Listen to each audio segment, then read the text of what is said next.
हम लोग कोई डाकू है क्या? डाकू नहीं है, शिक्षक है हम लोग। तुम्हारे घर में औलाद है तब पता चले। मतलब गीतांजलि मैम जो सोनम सर की वाइफ है, उनके बाल खींच के उनको ट्रक से बाहर निकालने की कोशिश की है।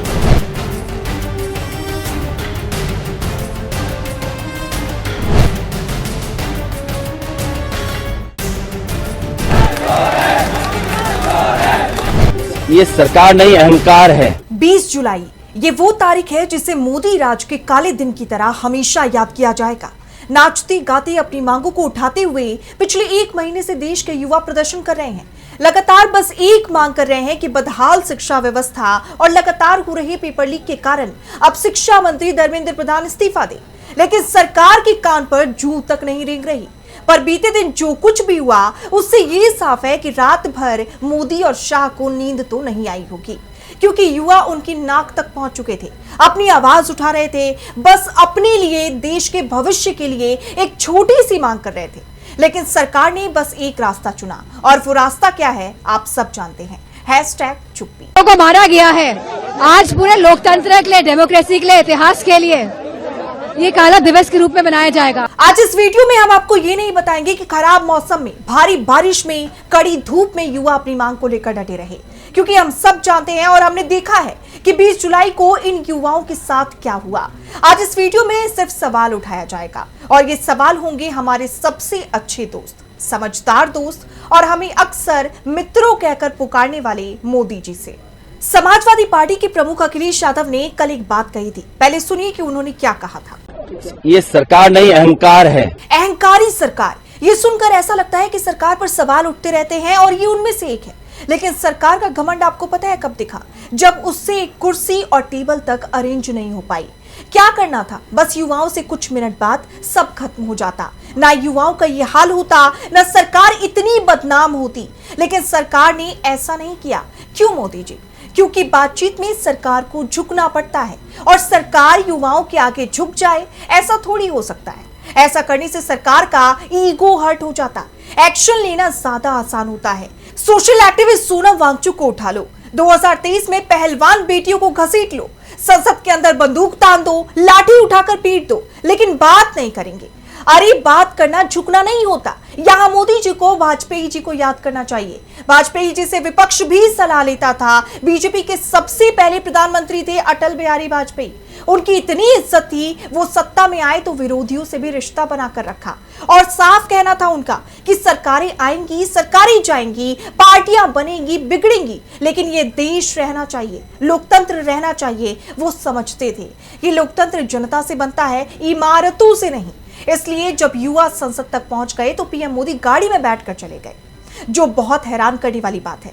लेकिन अब सवालों का सिलसिला नहीं थमेगा। सवाल है कि आखिर साल 2014 से लेकर आज तक एक भी प्रेस कॉन्फ्रेंस ऐसी नहीं हुई है जहां मोदी साहब अकेले खड़े होकर पत्रकारों के सवालों का जवाब दें। सिर्फ एक बार कोशिश हुई थी, मई 2019 में। चुनाव खत्म होने के बाद बीजेपी मुख्यालय में प्रेस कॉन्फ्रेंस हुई। इस दौरान पत्रकारों ने सवाल किया, लेकिन जवाब जानते हैं आप किसने दिया? अमित शाह ने। और सबसे हैरान करने वाली बात आप जानते हैं क्या है? मोदी जी ने उस दिन कहा कि मैं पार्टी का सबसे अनुशासित सिपाही हूं। यानी देश के प्रधानमंत्री सिर्फ एक बार प्रेस कॉन्फ्रेंस में बैठे और जवाब अमित शाह ने दिया। अब कोई बोलेगा कि मोदी तो तमाम इंटरव्यू देते हैं। आपको याद है क्या सोशल मीडिया पर उनकी कौन सी क्लिप वायरल हुई है? आम कैसे खाते हैं? क्या आप बटुआ रखते हैं? आप में इतनी ऊर्जा कैसे है? भ्रष्टाचार, महंगाई, पेपर लीक, इन तमाम मुद्दों पर कोई भी क्लिप वायरल नहीं हुई है क्या? आपको याद है? हमें तो नहीं याद है। यहाँ एक और बात सामने आती है, मोदी सरकार की मनमोहन सरकार से तुलना की जा रही है, और ये हम नहीं कर रहे, ये तुलना खुद मोदी जी ने सबसे पहली बार खुद की है। आपको याद होगा 2013 से 2014 में मोदी जी खुद कहते थे कि प्रधानमंत्री बोलते क्यों नहीं है, तो आज आप क्यों नहीं बोल रहे हैं? जो आप सवाल उठा रहे थे, जो बातें आप कह रहे थे, वो आप पर भी लागू होती है। मोदी जी कुछ बोलिए। अब सवाल या टॉपिक ये नहीं है कि युवाओं का प्रदर्शन बढ़ता जा रहा है, अपनी मांगों को लेकर युवा आज भी डटे हुए हैं। अब सवाल ये है कि अब ये प्रदर्शन क्यों बढ़ रहा है? इसे रोकने के लिए सरकार की तरफ से कोई एक्शन क्यों नहीं लिया जा रहा? युवाओं की बात क्यों नहीं सुनी जा रही? जबकि बात तो अंग्रेज भी किया करते थे गांधी जी से। फिरंगी सरकार जिन्होंने हमें कैद करके रखा था, वो भी बात करने आते थे। इरविन ने गांधी को मेज पर बिठाया था, बात की थी, समझौता हुआ था। लेकिन 20 जुलाई को पीएम मोदी ने क्या किया? देश के युवाओं पर ही लाठियां बरसाई। आज जब देश आजाद है तो चुनी हुई सरकार इन 1 महीनों में एक बार भी युवाओं से बातचीत करने जंतर मंतर नहीं पहुंची। एक बार बातचीत करने से सब खत्म हो जाता, ना ये बैरिकेड की जरूरत पड़ती, ना मेट्रो स्टेशन पर इतना बवाल होता, ना युवाओं पर बंदूकें तानी जाती, ना देश में इतना बवाल मचता। लेकिन ये सब सरकार से नहीं हुआ। सरकार ने युवाओं से बातचीत करने के बजाय उन्हें पुलिस के हवाले छोड़ना, पीटना बेहतर समझा। लेकिन अभी भी यह आंदोलन थमता हुआ नहीं दिख रहा। सोशल एक्टिविस्ट सोनम वांगचुक की पत्नी गीतांजलि ने साफ कर दिया है कि यह प्रदर्शन अभी और विकराल रूप लेगा। जब तक युवाओं की मांगे नहीं पूरी की जाएंगी तब तक यह प्रदर्शन जारी रहेगा। यानी अब देश में और बड़ा भूचाल मचने वाला है। मोदी सरकार की मुश्किलें और बढ़ने वाली है। क्रूरता से और बेरहमी से पीसफुली प्रोटेस्ट करते हुए स्टूडेंट्स को पुलिस ने मारा है, लाठीचार्ज की है, सिर फोड़ा है, तो वो उन्होंने डिसाइड किया है कि वो इस फास्ट को जारी रखेंगे और तब तक नहीं तोड़ेंगे जब तक यूथ को अपना मुद्दा पार्लियामेंट में रखने का मौका नहीं दिया जाता या पार्लियामेंटेरियंस सोनम को सफदरजंग हॉस्पिटल में मिल के ये अश्योर नहीं करते कि वो इस मुद्दे को इस बार के मॉनसून के सेशन का मेन मुद्दा बनाएंगे। हमें ये उम्मीद है और हम ये आशा रखते हैं कि उसके पहले ही गवर्नमेंट एजुकेशन मिनिस्टर की अकाउंटेबिलिटी को फिक्स कर देंगे। उन्होंने ये भी कहा कि वो बहुत प्रभावित हुए और वो बहुत भावुक थे कि जिस तरह से यूथ ने उनको बहुत उकसाने के बावजूद भी उन्होंने पीसफुल रास्ता चुना और उस पर डटे रहे और वो गवर्नमेंट से ये अपील करते हैं कि ये इशू को वो रिजॉल्व करें और स्टूडेंट्स को प्रेजेंट करने का मौका दें।